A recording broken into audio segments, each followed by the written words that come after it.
오늘 이 시간은 왕좌의 게임이라는 제목으로 말씀을 나누겠습니다. 오늘은 교회의 달력으로 보면 종려주일입니다. 이 종려주일이 뭐냐면 종려나무라고 있죠. 영어로는 팜트리 아니겠습니까?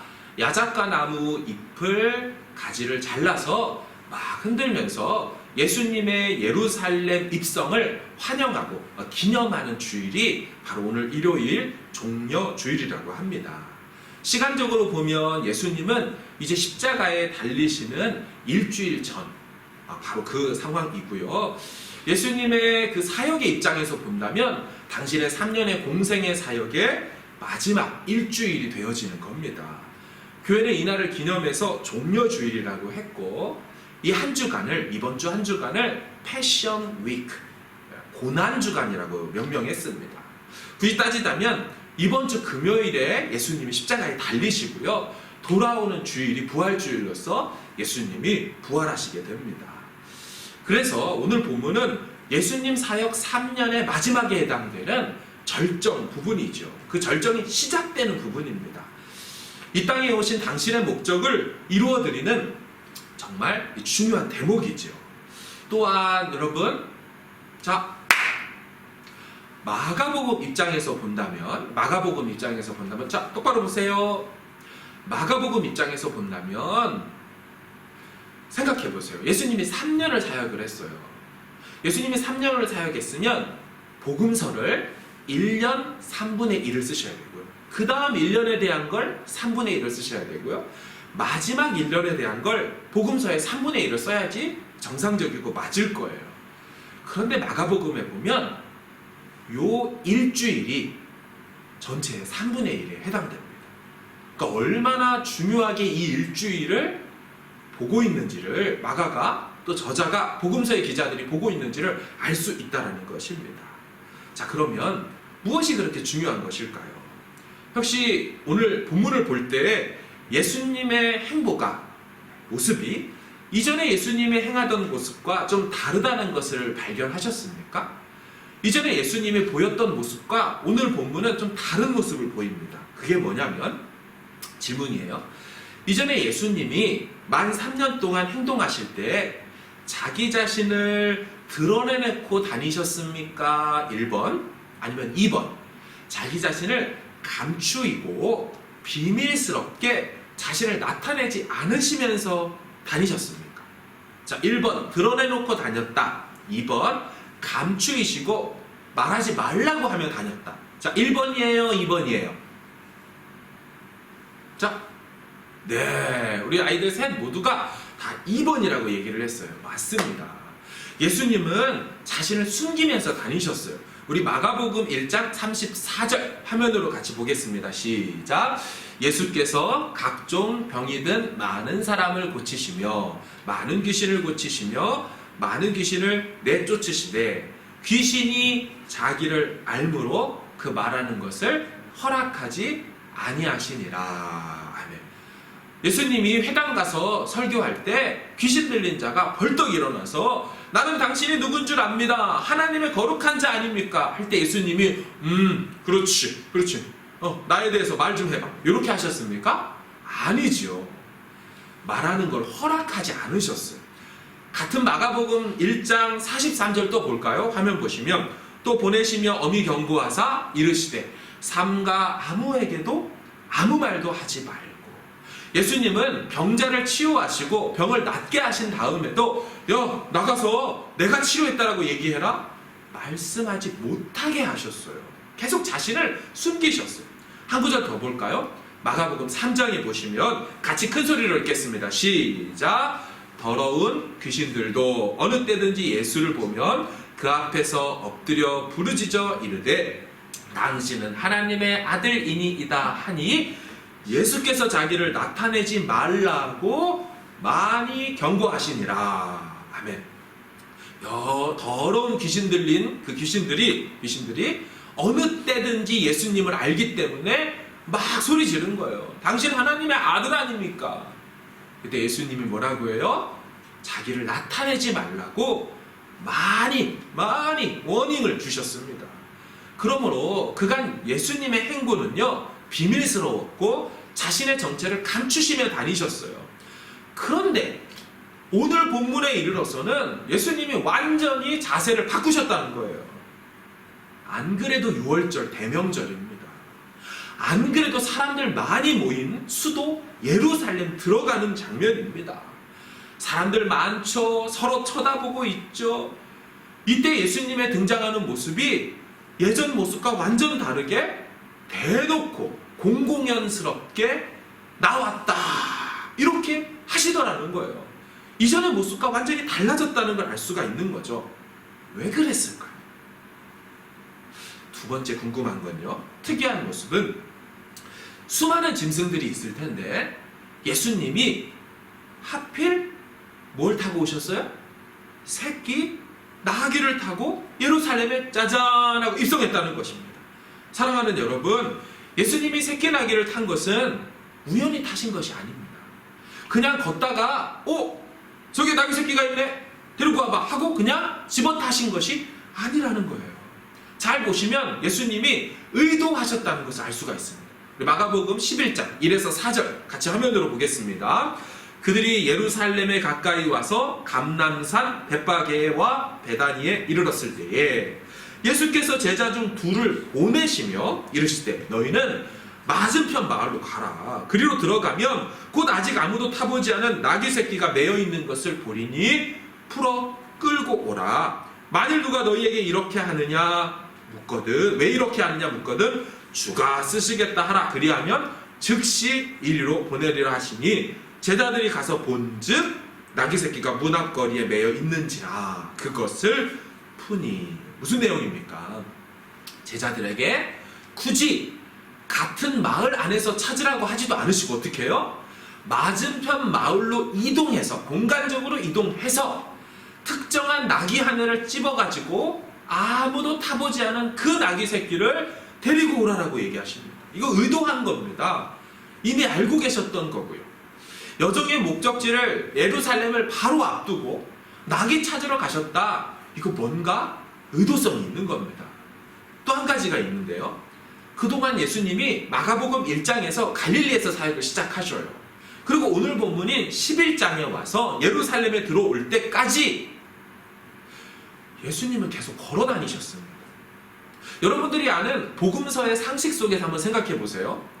갈릴리에서부터 이 예루살렘까지 오는 동안 예수님의 3년 동안 배 타고 갈릴리 바다를 호수를 이동하는 거 말고 다른 거 타고 움직인 거 기억나신 게 있습니까?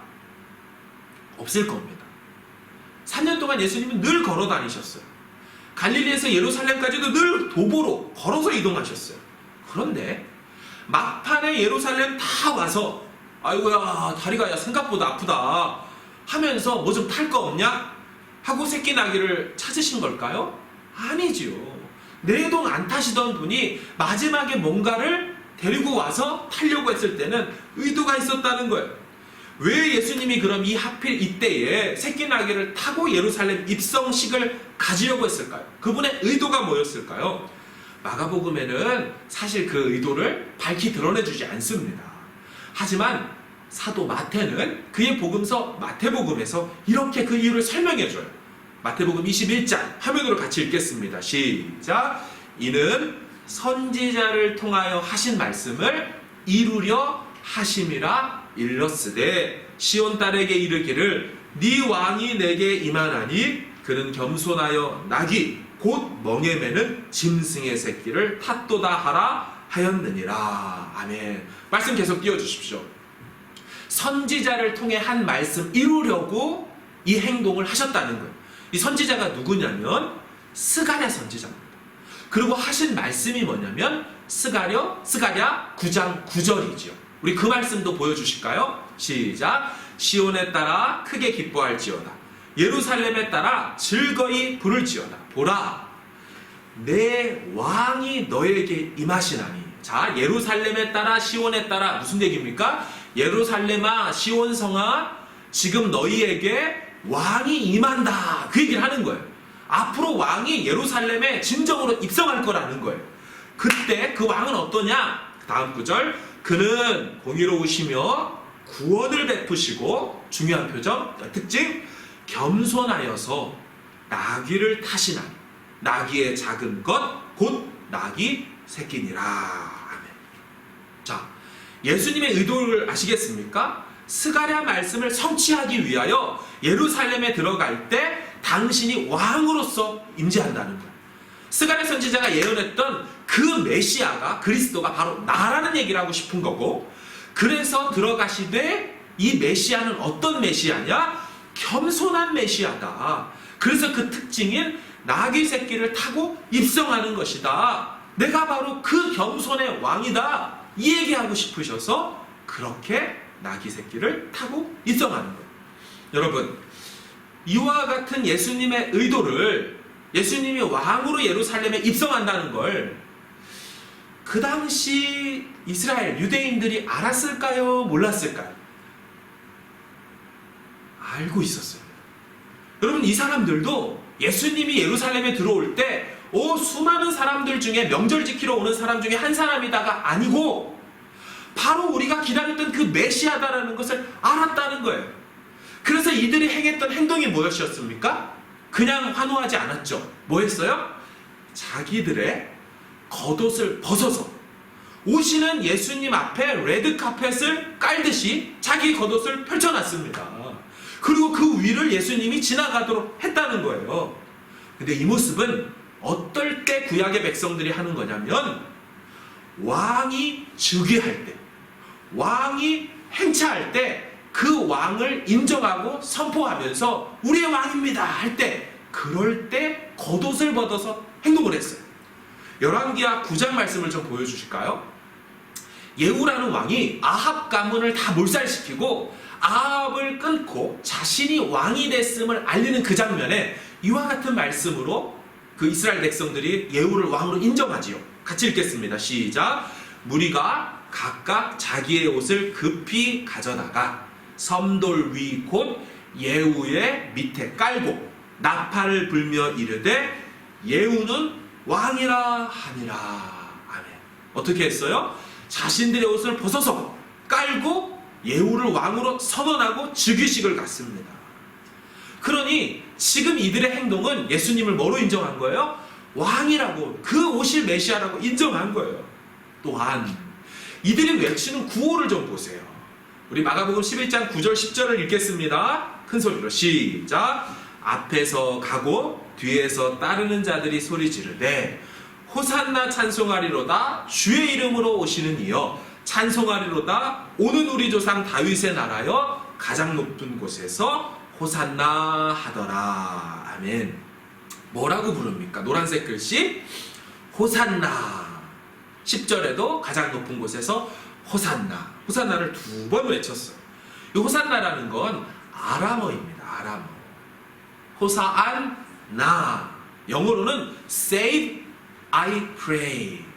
구원하소서 I pray. 내가 구합니다. 히브리어로는 호시안나라고 합니다. 이 호시안나라는 단어가 구약에는 시편 118편에 나옵니다. 화면을 좀 보여주실까요? 여호와여 구하옵나니 이제 구원하소서. 여호와여 우리가 구하옵나니 이제 형통하게 하소서. 이 구하옵나니 이제 구원하소서가 바로 호시안나입니다.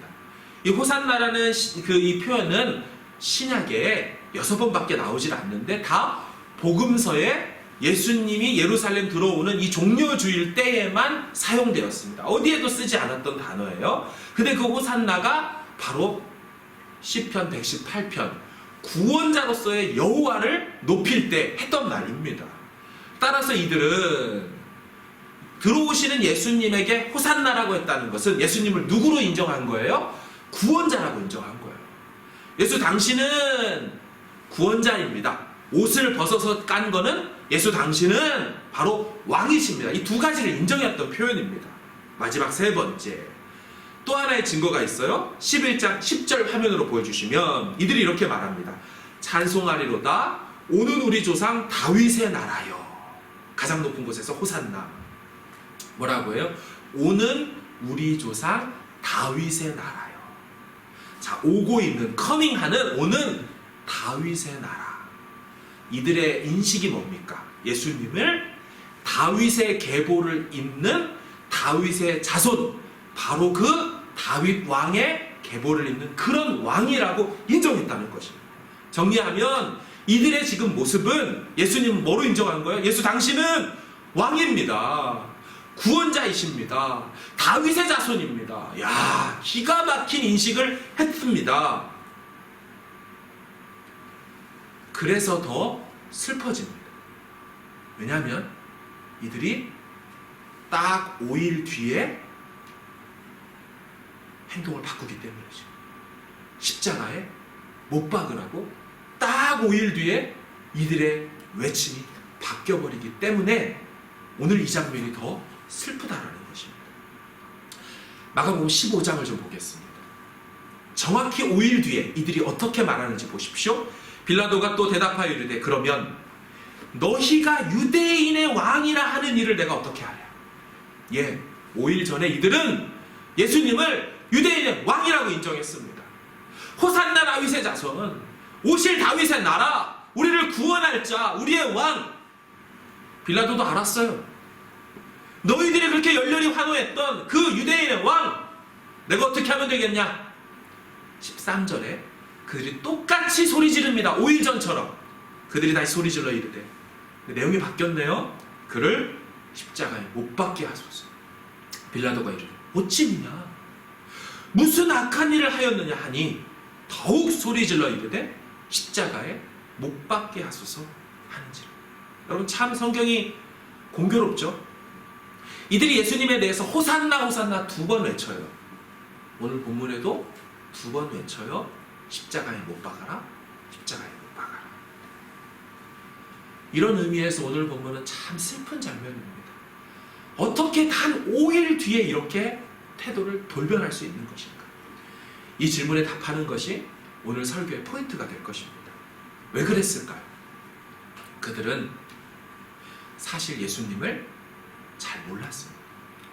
그들은 예수님을 왕이라고도 말했고, 예수님을 메시아라고도 인정했고, 구원자라고도 말했고, 그렇게 다 예수님에 대해서 다윗의 자손이라고 인정했지만, 그들은 예수님의 다윗의 자손, 왕, 메시아 이면에 있는 그 메시아의 본질적인 특징, 그 오시는 그분의 속성, 그것에 대해서 제대로 된 인식이 없었다라는 겁니다. 이들의 마음은 이런 마음 속에 그렇게 외쳤던 것입니다. 다윗의 자손 메시아여, 다윗처럼 저 로마라는 골리앗을 무찔러 주십시오. 당신의 그 물맷돌로 로마라는 골리앗을 넘어뜨려 주십시오. 그 옛날 부강했고 잘 살았던 태평성대를 이뤘던 그 나라를 다시 우리에게 허락해 주십시오. 그들은 예수님을 사회개혁가로 인식했어요. 예수님을 뛰어난 정치가와 권력자로 인식을 했습니다. 그래서 놀랍게 선동하여서 세상에 강력한 로마 황제를 대신할 또 다른 강력한 세상의 군주가 되기를 소망했다는 거예요. 예, 어쩌면 예수님은 그런 종류의 일을 하셨습니다. 그분은 사회개혁가인 것처럼 그분의 복음으로 인하여 여성들의 아이들의 인권을 신장시켰지요. 노예제도도 역사를 보면 폐지시켰습니다. 그분이 전한 복음 때문에 많은 인류의 복지도 증진되었습니다. 하지만 예수님이 왕으로 오셨다는 것, 메시아로 오셨다는 것, 예수님이 다윗의 자손으로 오셨다는 건 그렇게 그들이 보기를 원했던 그 장면만 있는 것이 아니었습니다. 오히려 그것이 본질이 아니었습니다. 예수님이 오신 것은 우리 인간의 본성적인 죄 문제를 해결하기 위해 오셨습니다. 예수님은 세상의 왕 되기 위하여 오신 것이 아니고 섬김의 왕으로 오셨습니다. 죄의 문제를 해결하고 그 죄 문제의 뿌리와 근원이었던, 원흉이었던 그것을 해결하기 위해 오셨습니다. 여러분, 사람은 태어나면서부터 육체적인 죽음을 향하여 달려갑니다. 어떤 아이도 태어났을 때 예쁘고 뽀송뽀송하지만 결국 사실 냉정하게 보면 태어나자마자 죽음을 향해 가고 있고요. 계속해서 죽어가고 있다고 말할 수 있습니다. 우리는 육체적 죽음을 직면하며 살아갑니다. 두 번째, 인간은 태어나자마자 하나님과 관계가 단절되어서 영적으로 죽은 상태로 태어납니다. 그래서 영이신 하나님을 알지도 못하고 인지하지도 못하고 섬기지도 못한 채로 살아가게 됩니다.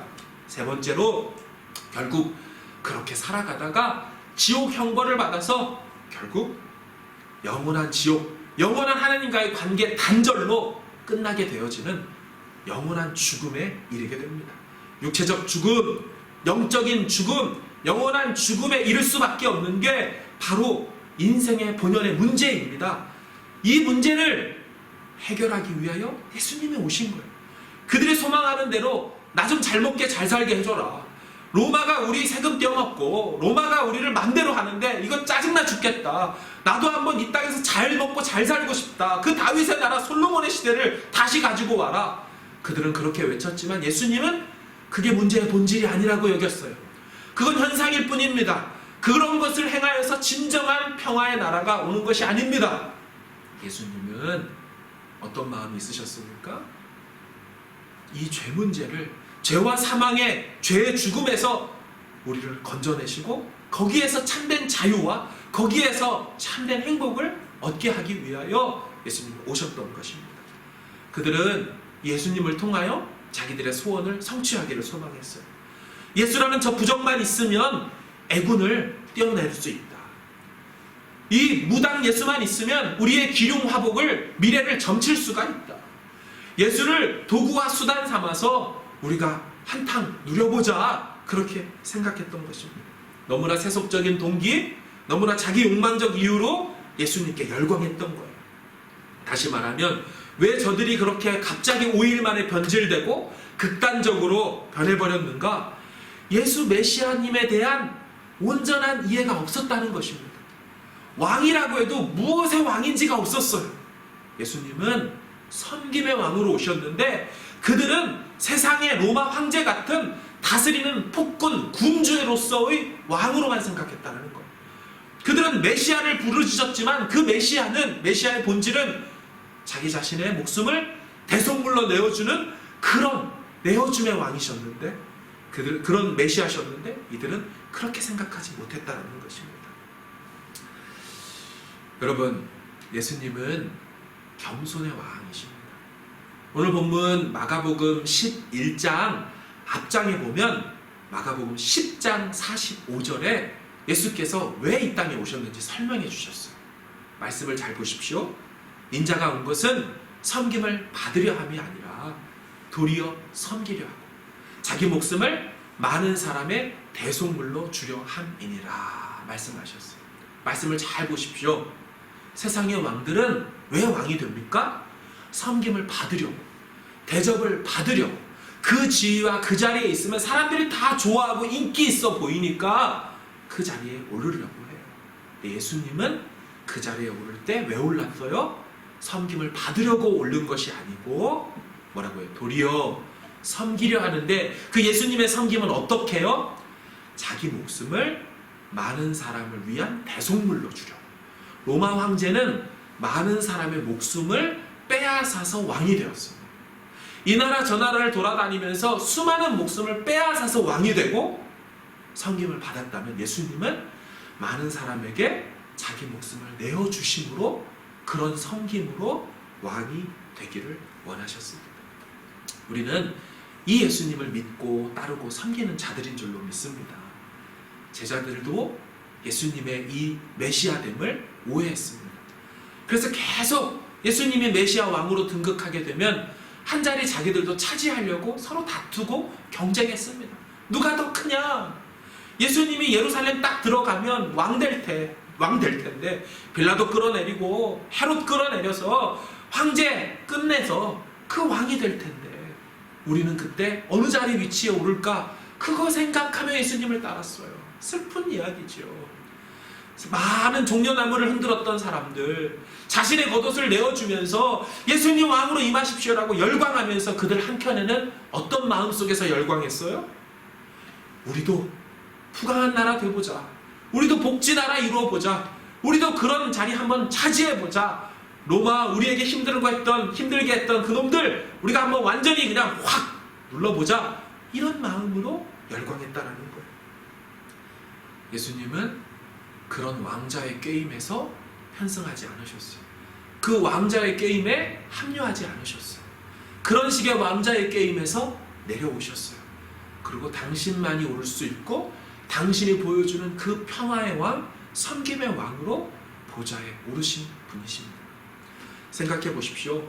예수님처럼 사실 누리고 얼마든지 전복시킬 수 있고 얼마든지 통치할 수 있는 분이 계십니까?